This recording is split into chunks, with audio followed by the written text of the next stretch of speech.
Alors un EPEX, comme vous l'avez dit, c'est un établissement public expérimental et c'est une nouvelle catégorie d'établissement public qui a été créée par une ordonnance, l'ordonnance du 18 décembre 2018, et qui offre aux établissements d'enseignement supérieur et de recherche une nouvelle opportunité de se regrouper pour mener ensemble des projets de recherche, mettre en place des offres de formation communes. Alors pourquoi l'université Panthéon-Assas a-t-elle choisi la formule de l'EPEX pour se positionner dans le paysage de l'enseignement supérieur français? Pour deux raisons. Depuis 2007, les établissements d'enseignement supérieur et de recherche français sont incités à se regrouper, à constituer entre eux des communautés. On a appelé ça des communautés d'universités et d'établissements, par exemple.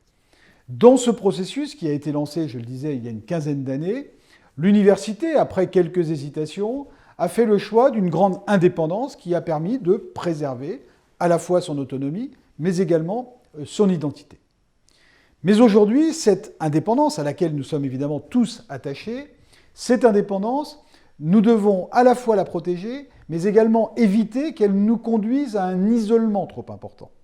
Et c'est la raison pour laquelle nous avons réfléchi ces dernières semaines, ces derniers mois, aux conditions et aux modèles dans lesquels nous pourrions nous inscrire pour à la fois rester indépendants, rester suffisamment autonomes, mais aussi être plus forts et avoir un certain nombre de partenaires avec lesquels nous pourrions mener un certain nombre d'actions. Et c'est ce qui nous a conduit à la formule de l'établissement public expérimental.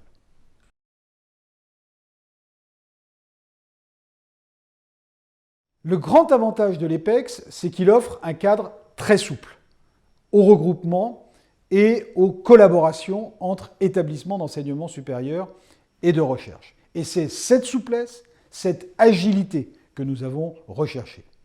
L'autre avantage de l'EPEX, c'est qu'il préserve intégralement l'identité et l'existence de l'université Panthéon-Assas dans sa configuration actuelle. Notre offre de formation, nos départements par exemple, ne sont en rien affectés par la création de l'établissement public expérimental.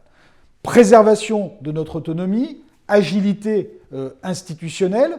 Le dernier avantage de l'établissement public expérimental, c'est qu'il va nous permettre de nous conduire, puisque c'est un établissement expérimental et donc un modèle transitoire, il va permettre de nous conduire à terme, au terme de l'expérimentation, vers une autre formule plus pérenne, qui pourra être la formule de l'université, la formule du grand établissement, bref, vers une autre formule institutionnelle qui, là encore, va nous permettre d'être plus forts et plus actifs dans le paysage de l'enseignement supérieur français, qui, il faut bien le dire, est de plus en plus concurrentiel.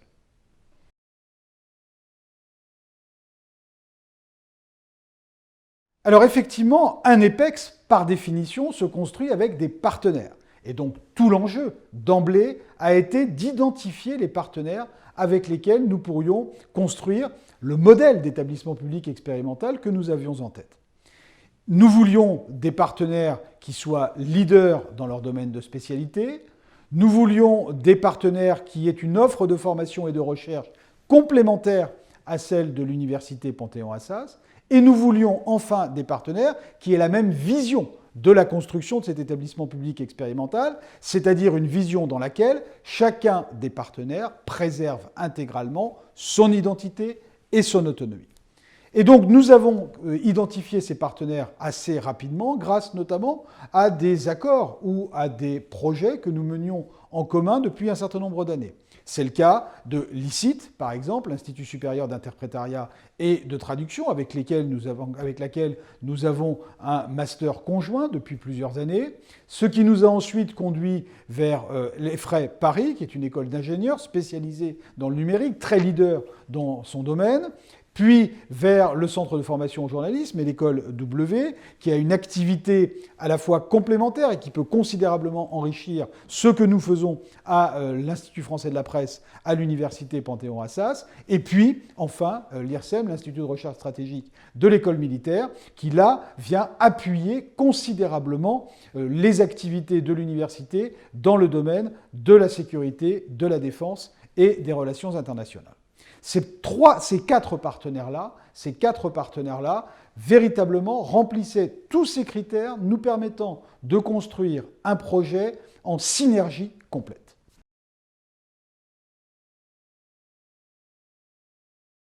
Pour l'université, ça va lui permettre 3 choses. La première, c'est d'être plus forte lorsqu'elle répondra à des appels d'offres, à des appels à projets, à des appels à manifestation d'intérêt. Et je dirais même plus, ça va permettre tout simplement à l'université de répondre à ces appels à projets. Il faut avoir conscience aujourd'hui que l'université seule, isolée, ne peut plus être en mesure de répondre à ces appels d'offres, à ces appels à projets. Nous ne pouvons plus participer à ces appels à projets, à ces projets d'excellence, dans le cadre notamment du plan investissement d'avenir, parce que nous sommes une université isolée et que la plupart de ces projets sont réservés à des universités regroupées ou justement à des établissements publics expérimentaux. Et donc, clairement, la création de l'établissement public expérimental va nous ouvrir de nouveaux horizons. Deuxième élément, au niveau du fonctionnement de l'université. L'EPEX ne changera pas, n'affectera pas le fonctionnement et le statut, évidemment, de ce qui constitue aujourd'hui l'université Panthéon-Assas. Cela n'affectera pas le statut des personnels, cela n'affectera pas la situation des étudiants, cela n'affectera pas notre offre de formation existante. En revanche, évidemment, il y aura des éléments positifs, des éléments complémentaires qui vont arriver. Je l'ai dit, plus de potentialités de financement, de nouvelles formations conjointes organisées avec nos partenaires, des projets de recherche communs, plus forts dans un certain nombre de domaines assez stratégiques que nous allons identifier. J'ai parlé de la sécurité et de la défense tout à l'heure. J'aurais pu ajouter le secteur aussi des médias et du numérique. Bref, il y a comme cela un certain nombre de secteurs dans lesquels nous allons être considérablement renforcés. Dans l'université et sous quel calendrier ? Notre objectif aujourd'hui, c'est que l'EPEX soit créé au 1er janvier 2022. Nous avons pour cela plusieurs étapes à franchir. Nous sommes aujourd'hui d'accord avec l'ensemble de nos partenaires sur le modèle d'établissement public expérimental, sur les grandes lignes de son organisation et de son fonctionnement. Nous sommes en train, grâce à l'aide et au support très précieux du professeur Marie-Laure Coquelet et du professeur Guillaume Drago, de rédiger les statuts de ce futur établissement public expérimental. Et nous espérons, à la fin du mois de mai ou au début du mois de juin, avoir une première version de ces statuts pour un échange et des allers-retours avec le ministère de l'Enseignement supérieur et de la Recherche. Naturellement, nous allons ouvrir une vaste concertation au sein de la communauté universitaire, notamment au sein de la communauté enseignante, avec les personnels administratifs et de services de l'université, dans le cadre à la fois des départements de l'université et de réunions dédiées. J'ajoute d'ailleurs à cet égard que nous avons créé une adresse mail dédiée, projet-epex@u-paris2.fr, projet-epex@u-paris2.fr, pour permettre à toutes celles et à tous ceux qui souhaitent nous faire part de leur avis, de leur opinion sur ce projet,